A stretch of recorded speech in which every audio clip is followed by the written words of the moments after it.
Hello po sa inyong lahat mga ka-crypto. Ako po si Pinoy Crypto Trader at sa video na ito ay atin pong pag-uusapan ang tungkol dito kay XRP. Kung saan ang sabi po rito ay XRP Army calls Ripple executives to act fast on XRP price declines. Kaya yan, nananawagan daw po ang buong XRP Army. Ito po ang community ni XRP. At sila po ay nananawagan sa mga Ripple executives na sila raw po ay kailangang umaksyon na ng mabilis. Ayan, at ito po ay may kaugnayan sa bumabagsak na presyo ni XRP. Kaya ayan, atin pong aalamin ang panawagang ito ng buong community ng XRP. Kaya yan, bago tayo magpatuloy ay nais ko lamang po munang bigyang linaw ang aking disclaimer kung saan ang nilalaman po ng video na ito ay hindi po ito isang financial advice. For education and information purposes lamang po ang layunin nito. Maliban po dito ay nais ko na rin pong magbigay babala na wala pong kahit anumang group chat ang Pinoy Crypto Trader. Ayan, sabi po rito ay some members of the XRP community have called on the leaders of the XRP ecosystem, including Ripple executives, to address the XRP's price action. Kaya yan, yung panawagan po ng ilang mga community members ng XRP sa mga leaders or mga pinuno or namumuno dito sa ecosystem ng XRP. Kasama na po rito yung mga Ripple executives. Yan, para sila po ay maglabas ng kanilang paliwanag or pahayag dito sa ipinapakitang price performance ni XRP. XRP enthusiast Mac from Netherlands first issued this call, generating significant traction from other community members. Taking to X, Mac lamented that it was high time for something to be done about the XRP price as quickly as possible. Kaya yan po, si Mac, ayan, isa po siyang XRP enthusiast mula sa bansang Netherlands. Siya po yung kauna-unahan na naglabas ng panawagan, ayan, sa mga leaders ng Ripple. At ayon po sa kanya ay ito na raw yung oras para gumawa ng paraan, mabilis na paraan, ayan, para sa presyo ni XRP. He issued a warning note calling Ripple, its CEO Brad Garlinghouse and its CTO David Schwartz. Beside, he tagged XRPL Labs, the team behind XRPL Wallet Zoom. Kaya yan, naglabas po si Mac ng warning note or babala sa lahat po ng mga leaders ng Ripple. Kasama po dyan ang CEO ng Ripple na si Brad Garlinghouse, ang CTO na si David Schwartz, at maging ang buong team ng XRPL Wallet or XRPL Labs. Yan, in a tweet, Mac specifically highlighted that the XRP community is becoming increasingly restless. Things are really going in the wrong direction with XRP, he remarked. Kaya yan, ayon po sa tweet na pinost ni Ginoong Mac ay ayan, ang mga bagay raw ay patungo sa maling direksyon para kay XRP. Ibig pong sabihin ay hindi po talaga maganda yung price performance ni XRP. Kaya sa madaling salita ay yung panawagan po rito ni Ginoong Mac ay yan, gumawa sila ng paraan. Yan. Kasi nag-underperform nga itong si XRP, samantalang yung kanyang mga kasamang mga cryptocurrencies ay yan, ang gaganda ng kanilang ipinapakitang performance. Kaya dahil dyan ay yan po yung panawagan ni Ginoong Mac na yan, kailangan pong gumawa ng paraan, yan, isang mabilis na paraan ang mga leaders ng Ripple para palaguin ang or i-improve yung performance ni XRP. Kaya yan po yung actual na tweet ni Mac. Sabi po niya dito, I think it is high time to do something about the XRP price quickly. Here's a sincere warning to BG, Brad Garlinghouse, Ripple, and XRP Labs, Yokalts, because the community is starting to get restless.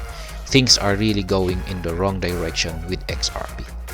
Kaya Ayan, marami po kasi talagang dismayado at saka frustrated na dito kay XRP. Yung iniisip nila, sana nag-invest na lang ako sa ibang cryptocurrencies, mas malaki po yung kinita ko. Sana nag-invest na lang ako kay Solana kumpara kay XRP, mas malaki pa sana kinita ko. Yan, mga ganyan yung mga nagsisilabasan na mga maririnig natin sa community ng XRP. Kaya talagang frustrated or dismayado talaga sila. Furthermore, the XRP enthusiast lamented that despite bringing significant money into XRP every month, he noticed a decline in his connections and began contemplating selling. Kaya yan na nga, nag-uumpisa ng magbenta yung ibang mga investors ni XRP. Dahil nga dyan, nung itong nakalipas na taon ay wala talaga, napag-iwanan itong si XRP. Kaya nga yung sinabi ko kanina, yung mga nagsisilabasan na dahilan na yan, bebenta ko na lamang itong si XRP. Kasi kung pag nag-invest na lang sana ako kay Solana, mas malaki pa yung kinita ko kung kaysa dito kay XRP. Kaya yan, ganyan po yung mga kumakalat na mga maririnig natin dyan. XRP Army agrees. In response to mock sentiment, members of the XRP community echoed similar feelings, emphasizing their prolonged patience with XRP. Now it's time that they start doing something and fast, an ex-user commented. Kaya yan, yung inilabas daw po na tweet or pahayag or statement dito ni Ginoong Mac ay nag-agree naman po ang mga members ng XRP, community members ng XRP. Sinang-ayunan po nila ito. Kasi pareho-pareho po sila ng nararamdaman. Kaya sabi po nila ay kailangan po talagang gumawa ng mabilis na paraan ang XRP bago marami po sa mga bago mangyari na kung saan ay maraming mga community members ng XRP ang magsisialisan na or magbebentahan para lumipat sa iba. Kaya yan, bago mangyari yan ay kailangan po talagang makagawa ng paraan kaagad. Ayan, ng mabilis na paraan ang mga leaders ng Ripple. On the other hand, an ex-user stated that they have already offloaded 75% of their XRP holdings and are planning to exit soon. They expressed frustration, mentioning that they have endured significant risk without receiving adequate rewards. Kaya yan, may mga users daw na talagang nag-offload na sila ng 75% ng kanilang XRP holdings. At sila na po ay nagpaplano para lumipat na sa iba or iwanan na itong si XRP. Kaya yan na nga, nagpahayag pa sila ng kanilang pagkakadismaya na sila lamang ay nakaranas ng malaking risk at wala man lang silang na parang natanggap na katapat nito na reward. Meanwhile, a prominent XRP analyst, Dark Defender, shared that he has encountered similar challenging periods in the past. According to him, such frustrations comes just before significant surges to all-time high. Ayan, na-content na rin po natin itong si Ginoong Dark Defender. Isa po siyang crypto analyst, kung saan ay base naman po sa kanyang naging analysis ay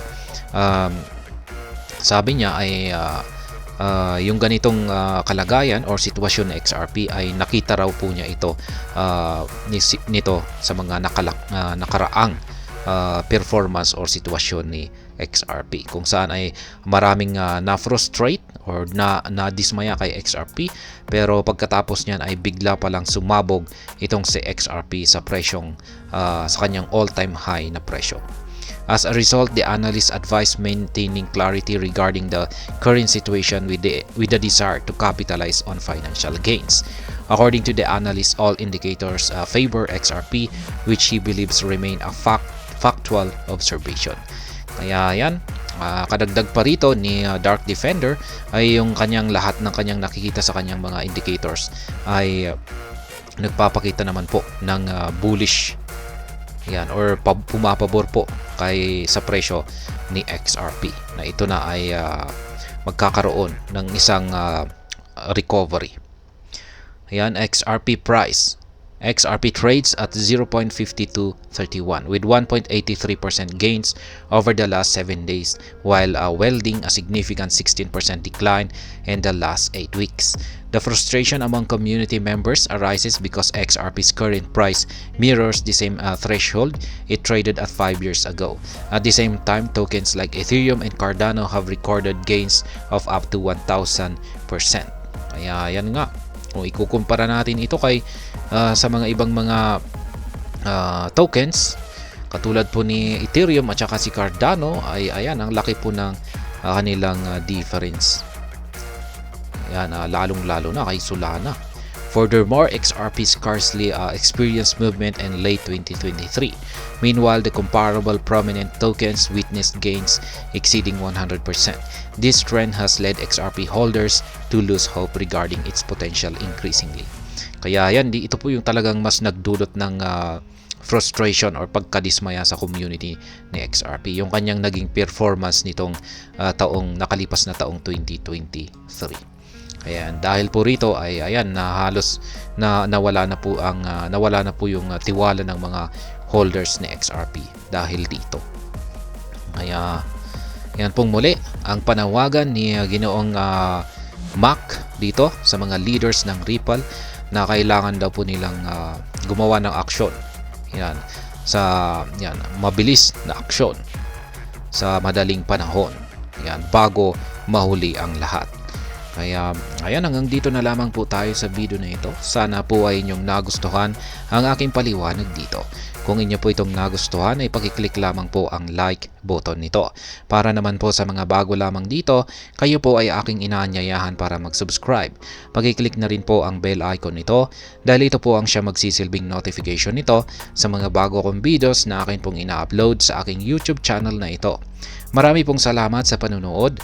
Ingat po tayo lagi at God bless po sa ating